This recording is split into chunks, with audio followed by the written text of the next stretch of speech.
ঠাকুরগাঁর সরকারি বালিকা উচ্চ বিদ্যালয়ের দশম শ্রেণীর ছাত্রী, বাড়ি বালিয়াডাঙ্গি উপজেলার দৌসু ইউনিয়নের মহিষমারি জিয়াবাড়ি গ্রামে। বাবা মা গার্মেন্টসে চাকরি করেন, পড়াশোনা করাচ্ছিলেন শহরে রেখে চাচার বাড়িতে। এটি চিরকুটে কয়েকটি শব্দ লিখে নিজের জীবন শেষ করে দিয়েছেন এই স্কুল ছাত্রী। ঠাকুরগাঁ পৌর শহরের হাজিপাড়া এলাকায় চাচার বাসায় পড়াশোনা করতো সে। আমরা যতটুকু জানতে পেরেছি, ওই স্কুল ছাত্রীর নাম হচ্ছে হুমায়রা আক্তার মিম। তার বাবার নাম হুমায়ুন কবির, বেঙ্গল জিয়াবাড়ি, অর্থাৎ আমাদের দৌসু ইউনিয়নের বেঙ্গল জিয়াবাড়ি গ্রামে তার বাড়ি। আমি যদি আপনাদেরকে ছোট্ট করে একটু দেখাই, যে চিরকুটে সে লিখেছে, রেজাল্ট দেওয়ার জন্যই তো আমার জন্ম, তাই না? শুধু ভালো রেজাল্ট দেওয়া বিনিময়ে তো আমার বড় হওয়া। So I am giving you my last result. এই চিরকুটে লেখেই সে আত্মহননের পথ বেছে নিয়েছে বলে আমরা জানতে পেরেছি। নিজ যে চাচার বাসা রয়েছে তার শয়ন ঘরে সে গলায় ফাঁস দিয়েছে। এর বাইরে বলে রাখি যে বালিয়াডাঙ্গি উপজেলার দৌসু ইউনিয়নের বেঙ্গল জিয়াবাড়িতে বাড়ি। হুমায়ুন কবির নাম বাবার, গার্মেন্টসে চাকরি করেন, চাচার বাসায় পড়াশোনা করছিলেন দুই ভাই বোন। কিছুক্ষণ আগেই তার বাবার সাথে কথা হয়েছে, মোবাইল কেনার জন্য, মুঠোফোন কেনার জন্য বায়না ধরেছিলেন। এতটুকু আমরা প্রাথমিকভাবে জানতে পেরেছি তার ভাইয়ের সাথে কথা বলে। বালিয়াডাঙ্গি উপজেলার এই দরিদ্র পরিবারটি তার মেধাবী দুই সন্তানকে ঠাকুরগাঁ শহরে পড়াশোনা করাচ্ছিলেন। তার চাচা কিছুক্ষণ হলো মাত্র এসেছেন।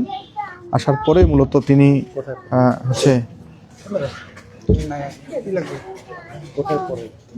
কিছুক্ষণ আগেই মূলত তার এই খবরটি পেয়েছি আমরা। ঠাকুরগাঁ সরকারি বালিকা উচ্চ বিদ্যালয়ে তিনি পড়াশোনা করতেন। আমরা যদি ভিতরে দেখাই একটু, আমাকে দিবে।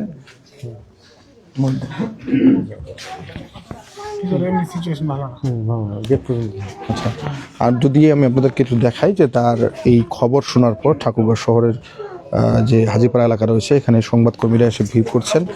আমরা একটু চিরকুটটা যার কাছ থেকে পেয়েছি, ভাই চিরকুটটা তো আপনি ছবি নিয়েছেন, আপনার কাছে কি মনে হচ্ছে যে মেয়েটা কি হতাশায় ভুগছিলেন? আমরা শুনলাম যে মোবাইল কেনার জন্য বলছিল। আসলে আমি যতটুকু জানতে পেরেছি যে খবর পাওয়ার পর সংবাদ সংগ্রহের কাজে কিন্তু আমিও এখানে এসেছি। আমি মেয়ের ভাইয়ের সাথে কথা বলেছি। এখানে এই বাসায় কিন্তু মেয়ের ভাই এবং মেয়ে উপস্থিত ছিল। যখন ঘটনাটি ঘটে, মেয়ের ভাইয়ের সাথে কথা বলে আমরা জানতে পেরেছি যে তার বাবার সাথে ফোন কেনার জন্য অভিমান করে কিন্তু মেয়েটি এক পর্যায়ে সেই রুম কিন্তু ভিতর দিয়ে গেট লাগিয়ে দেয়। লাগিয়ে দেওয়ার পর দীর্ঘ সময় মেয়েটি অভিমান করে ভিতরে থাকে। তার বড় ভাই তাৎক্ষণিকভাবে কিছু না বললেও দীর্ঘ সময় যখন অতিবাহিত হয়ে যায়, তারপরে কিন্তু সে সন্দেহ করে যে তার বোনের কি কোনো সমস্যা হয়েছে মনে হয়। তখন সে গেটের ছোট ছোট ছিদ্র দিয়ে সে লক্ষ্য করে যে তার বোন ফ্যানের সাথে ফাঁস লাগিয়েছে। তো এক পর্যায়ে সে এখানকার স্থানীয় মানুষদের সাথে যোগাযোগ করার পরে সবাই মিলে একত্রিত হয়ে তখন মেয়েটিকে যে ঝুলন্ত অবস্থা থেকে উদ্ধার করে কিন্তু আপাতত রাখা হয়েছে। তার ভাই যেটা বলছিল যে মূলত তার কিছুক্ষণ আগে তার বাবার সাথে মোবাইলে কথা হয়েছে, যেটি মুঠোফোন কেনার কথা বলতেছে। যেহেতু দুজনেই গার্মেন্টসে চাকরি করেন, এই চাকরি করার আপনারা কি প্রতিবেশী এখানকার?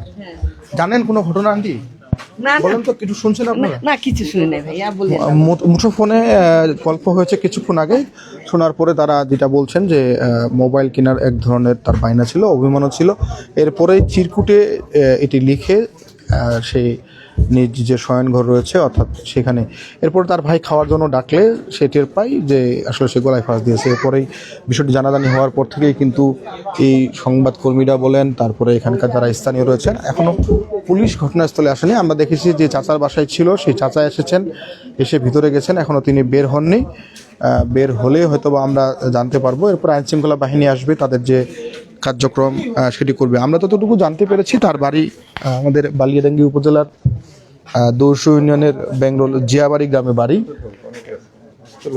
আমরা যেটা দেখলাম, আমরা একটু আত্মহননের যে প্রবণতা সেটা বেড়েছে। আমরা জয়ের সাথে কথা বলতে চাই। জয় দাদা, কিছুক্ষণ আগে আপনি লাইভ করেছেন, বলেছেন যে আত্মহননের পথটা বেশিছে, আসলে কি করা উচিত আমাদের? এটা কি ঘটনা, কি বুঝলেন আপনি? আসলে আমরা এই বিষয়টি নিয়ে কিছুদিন আগেও কাজ করেছিলাম, আমরা রিপোর্টগুলো করেছিলাম। তো এর আগেও এখন থেকে কয়েকদিন আগে সেদিনও শুক্রবার ছিল, ঠাকুরগাঁও সরকারি বালিকা উচ্চ বিদ্যালয়ের এক দশম শ্রেণীর ছাত্রী, সেও আত্মহত্যা করেছে, আজও ঠিক একই রকম একটি ঘটনা ঘটেছে। তো এই বিষয়গুলো হচ্ছে কি, আমরা যেটি মনে করি যে পরিবারের পক্ষ থেকে এই বিষয়গুলো নিয়ে কথা বলা উচিত। আসলে একজন মেয়ে হ্যাঁ, মোবাইলে বায়না ধরছিল, এইটা মোবাইলে আমরা এখানে এসে যতটুকু শুনলাম যে মোবাইলের নাকি একটা বায়না ধরেছিল, তাকে একটু ফোন কিনে দিতে হবে। তো এই ফোন কিনাকে কেন্দ্র করেই তাদের পারিবারিকভাবে কোনো একটু সমস্যা হয়েছে, এমনটি হতে পারে, সেটি আমরা শুনেছি। এই কেন্দ্র করেই কিন্তু এটি হতে পারে বলে আমরা যেটি শুনছি আর কি। তো এই বিষয়গুলো নিয়ে আসলে সকলকে কাজ করা উচিত। আমরা এখানে এক ভাই এসেছিলেন, আমরা একটু তার কাছে জানার চেষ্টা করবো যে হ্যাঁ আসলে ভাই, আপনি কি এখানকারই? জি জি, আমি আমার বাসায়, আমি আমার প্রতিবেশী হবে আর কি। প্রতিবেশী ভাইয়া, জি, জি, এটা তো পড়াশোনা করতো। জি জি, দুই ভাই বোনের তো মিল ছিল, বাবা মা কষ্ট করে পড়াশোনা করাচ্ছে। এই যে আজকে ঘটনাটা, জি জি, আপনার কাছে কেমন লাগছে? আমার কাছে এটা খুবই মর্মাহত আমার কাছে মনে হচ্ছে। কারণ বিষয়টা হলো যে আমাদের মনে হচ্ছে যে এই পড়ালেখার পাশাপাশি আমাদের বিশেষ শিক্ষা প্রতিষ্ঠানগুলো, প্রতিটা শিক্ষা প্রতিষ্ঠানে একটু কনসার্ন এই মোবাইল বা বিভিন্ন বিষয়ে তাদেরকে একটু আরেকটু কনসার্ন করা উচিত। এবং কি শুধু পড়ালেখার চাপ না বা কোচিংয়ের চাপ না, আমার মনে হচ্ছে যে এখানে আরেকটা বিষয় এখানে ইনক্লুড হয়েছে যে মেয়েটা নাকি বলছিল যে আমাকে অন্য কোচিংয়ে দেওয়া দিলে ভালো হতো। তো কোচিং পড়ালেখার চাপ এবং সুইসাইড নোট লেখা ছিল, সেখানে লেখা ছিল যে যে আমাকে রেজাল্ট ভালো চেয়েছ, ভালো রেজাল্ট দিয়ে গেলাম। আমার মনে হয় আসলে প্রতিটা শিক্ষা প্রতিষ্ঠানে যারা প্রধান রয়েছেন বা সচেতন গার্জিয়ান রয়েছেন, তারা যেন আমাদের ছেলে মেয়ে বা সন্তান যারা রয়েছে তাদেরকে যেন আমরা প্রেশার ক্রিয়েট না করি, তাদেরকে যেন আমরা একটু সময় দিই পড়ালেখার পাশাপাশি, তাদেরকে যেন আমরা একটু আপনার কি মনে হচ্ছে খুব চাপ হ্যাঁ কিছু তো একটা চাপ হয়েছে। কারণ সে এত মেধাবী, ক্লাস 10-এ সরকারি বালিকা উচ্চ বিদ্যালয়ে পড়ে, ক্লাস 10-এ পড়ে, 3 রোল তার, সে তার উজ্জ্বল ভবিষ্যৎ এই এলাকায় সবাই কামনা করতো এবং কি সবাই জানতো যে সে আগামীতে একটা ভালো জায়গায় যাবে, প্রতিষ্ঠিত হবে। এই পর্যায়ে এসে আসলে আমার মনে হচ্ছে যে একটু সচেতন, মানে সবাইকে এই বিষয়গুলো একটু, শুধু গার্ডিয়ান শুধু না, অভিভাবক, গার্ডিয়ান, শিক্ষক, শিক্ষার্থী যারা আছে সবাইকে এই বিষয়গুলো একটু সচেতন করা দরকার। এটা যদি জেলা প্রশাসকের পক্ষ থেকে হয় আমার মনে হয় এটা খুব ভালো হয়। এবং কি এটা এই এলাকায় আরও কিছুদিন আগেই একটা ঘটনা ঘটছিল, শুধু এই এলাকাটা, সব জায়গায় এই বিষয়গুলো একটু আমার মনে হয় একটু সচেতন হওয়া দরকার জেলা প্রশাসনের পক্ষ থেকে হলে। আমার চাচার বাসায় দুই ভাই বোন থেকে মূলত পড়াশোনা করতো? জি জি, ভাই বোন, তারা চাচা বাসায় থাকতো ভাই বোন, আর তার বাবা মা থাকে ঢাকায় অবস্থানরত, ঢাকায় গার্মেন্টসে জব করে তারা। আর চাচা চাচি হলো তারা এখানে জব করে, প্রাইভেট জব করে, এই আর কি। তাদের এক ভাই এক বোন। যেটা বলছিল হুমায়ুন কবির, হ্যাঁ, দৌসু ইউনিয়নের বেঙ্গল জিয়াবাড়ি গ্রামের হুমায়ুন কবিরের মেয়ে মূলত তার ঠাকুরগাঁ সরকারি বালিকা উচ্চ বিদ্যালয়ে ক্লাস 3 ছিল, অর্থাৎ মেধাবী শিক্ষার্থী। সুসাইড নোটে তিনি রেখে গেছেন যে this is the last result, তার এটি শেষ রেজাল্ট। তার বাবা মার কাছে অভিমান করে লিখেছেন যে তোমরা তো রেজাল্টের জন্য আমাকে বড় করছো। ও না অতিরিক্ত চাপ অনুভব করেছিল, এবারে মোবাইল কিনে চাওয়ার একটা ঘটনা রয়েছে। আসলে কি বিস্তারিত সেটা আইন শৃঙ্খলা বাহিনী আসলে কিছুক্ষণের মধ্যে মূলত তদন্ত করা হবে, এরপরে আমরা আরও জানতে পারবো। তবে বালিয়াডাঙ্গির যেহেতু বাড়ি মেয়েটির,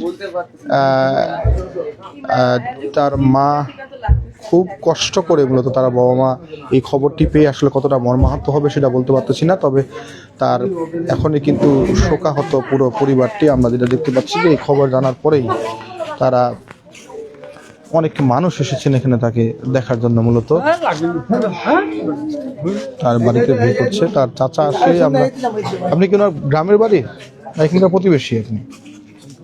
আমার মেয়ের বান্ধবী। ও আচ্ছা আচ্ছা, অনেকে এসেছেন। আমরা এইটুকুই, পরবর্তী আপডেট আপনাদেরকে পেলে আরও জানানোর চেষ্টা করব।